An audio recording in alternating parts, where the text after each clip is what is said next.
Hey guys, John here from What's Spinning. It's gonna be our first real official video here on the channel, and I thought, what better way to do that than by talking about some of my favorite albums of 2018. And this list I originally did a couple of weeks ago. It's like 25 albums long. If you guys want to go read it, I'm gonna post the whole thing in the description. Go check it out.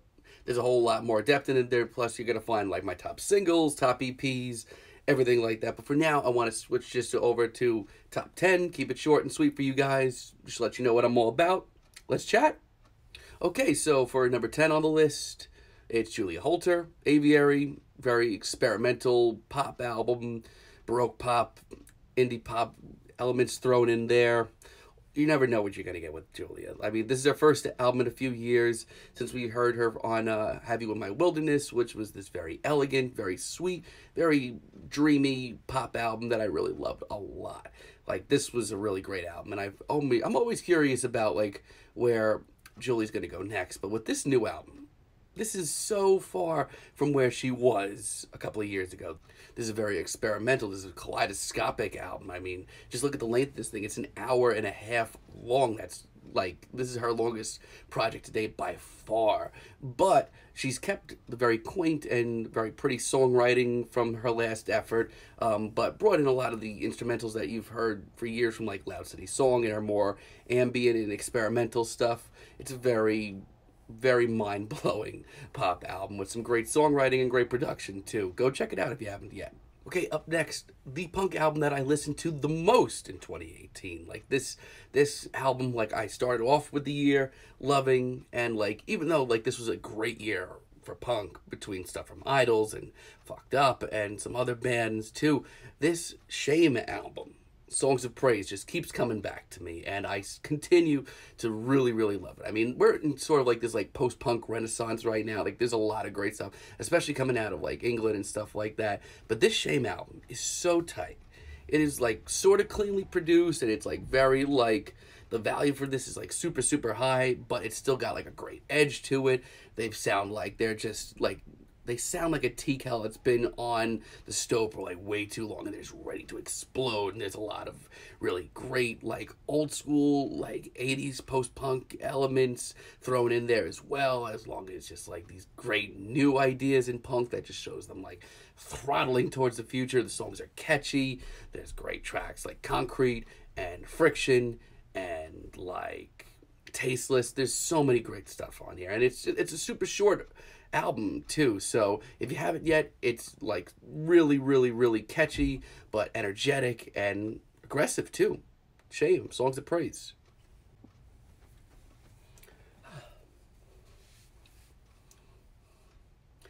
And at number 8, Earl Sweatshirt, Some Rap Songs. Now, I've been a huge Earl fan for years, and this is a whole lot more than the title suggests. This is a whole lot more than some rap songs that Earl has thrown together. It's actually pretty far from that. This is an absolutely mind-bending and like staggeringly experimental rap album, and it's only like 20 minutes long. This has been the year of like the really insanely good 20 to 25 minute album. Thanks, Kanye, for that. But this Earl album, this is the culmination of every song, of like every sound that he's done over the years. Like, this has like the jazzy elements of the Sly Tendencies tapes, and the horrific alternate dimension of his Earl mixtape, and then the somber and emotional tones of Doris, and the agoraphobia of I Don't Like Shit, I Don't Go Outside. Like, this is the culmination of everything that Earl has ever tried, and it's so good.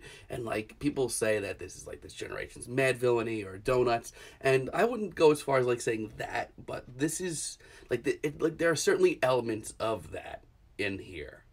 And there's certainly some very like left field jazz rap. Like, I can't say enough good things about this album. Number 7, Ty Segall, Freedom's Goblin. Ty is an absolute workhorse, to say the very least, and he is exhausting to keep up with. But this album, Freedom's Goblin, It's a little different for Ty. This is like, sort of like what I was just saying with Earl's some rap songs. This is like the culmination of years and years of work for Ty. Like, this is not just your yearly album that he comes out with. This is like an explosion of all sorts of sounds. Like, this is an hour and 20 minutes plus of an album.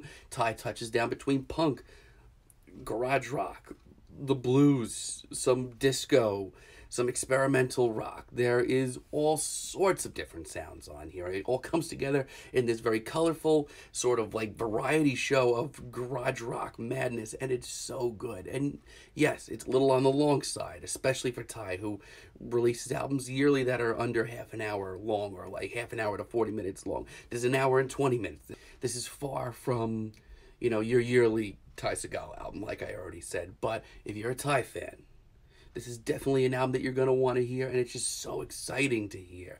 And it's easily his most varied release, and if you know anything about his catalog, you know that's saying something. Okay, number 6, Casey Musgraves, Golden Hour.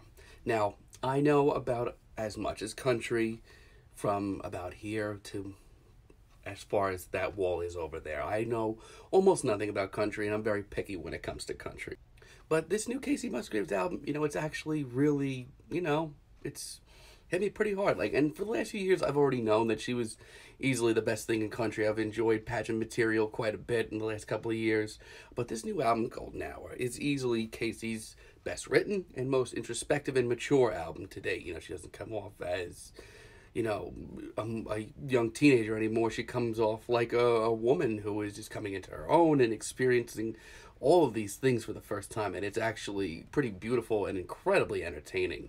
Not to mention, she's bringing in elements of like folk and modern pop, even a little disco on one track or two, but it's just a very modern, very mature country album, and just something that you don't really hear much in those genres anymore, especially not like these days. But it's just a really solid album overall, and if you're not a country fan, this might be like a good place to start.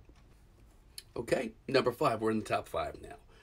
Up next, this was a big one for me this year. Behemoth, I Loved You at Your Darkest. Now, this was an absolutely gigantic year for metal, like between the new Thou album and another personal favorite of mine, the Tribulation album that came out this year. Big things in metal this year, like huge albums. But this Behemoth album, this just like is exactly where I want to hear metal in 2018. Now, you can argue that this is Behemoth's most human album, and you'd be absolutely right. Like, there are some very human moments here that are far from the absolutely crushing side of the Satanist or other works that Behemoths have done over the last couple of years. But they just put everything on the table here. Like, you never know where this album is going to go next, and I love that. I really, really love that. Like, you might hear some death metal thrown in. You might hear a classic rock drum fill. You may hear a choir pop in for a chorus or two. It's just so exciting to hear a band this adventurous, this late into their career. It's catchy at points, but it's also dark and atmospheric. It's just a fantastic metal album, and it just makes me excited to see where Behemoth is going to go next. Okay, guys, number 4, Car Seat Headrest, Twin Fantasy. This was another gigantic album for me this year. I mean, okay, so let's get this out of the way. The original Twin Fantasy is not a bad album. Still incredibly well written, but this reimagining is just like where I wanted to hear it like years ago. Like, obviously, Will was already onto something. Will had already penned all these very catchy and timeless and easy to take in songs that are just universally so relatable as far as love and feelings about, you know, love and romance and those kinds of things and all the things that fit in between. However, that was a little rough around the edges at times, but this is like the exact opposite of that. And yes, this is another very long album. Like, if you're not into Car Seat Headrest and Will's songwriting, this may not be like the place to start, because it's like an hour and 15 minutes. That's a lot.